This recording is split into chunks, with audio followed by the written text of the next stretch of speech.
Sveiki, mano vardas Indrija, aš esu geštalto psichoterapijos praktikė ir norėčiau Jūs pakviesti terapiniam pokalbiui.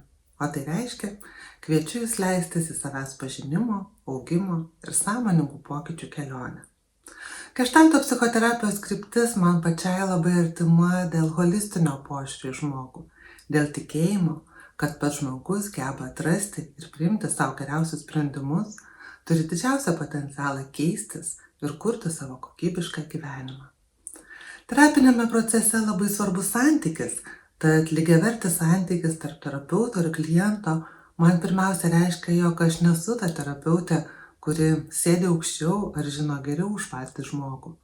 Aš esu čia tam, kad žmogus jaustųsi saugus, palaikomas, priimtas, nevertinamas, kad saugioje aplinkoje galėtų mokytis savo reikalingų ir naudingų naujų elgesio modelių, kad galėtų atrasti savo geriausius ir tvariausius sprendimus.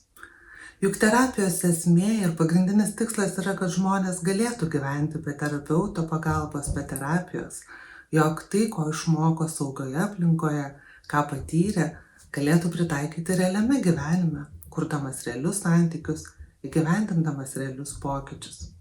Tad kviečiu susitikti, susipažinti ir keliauti drauge. Iki greito.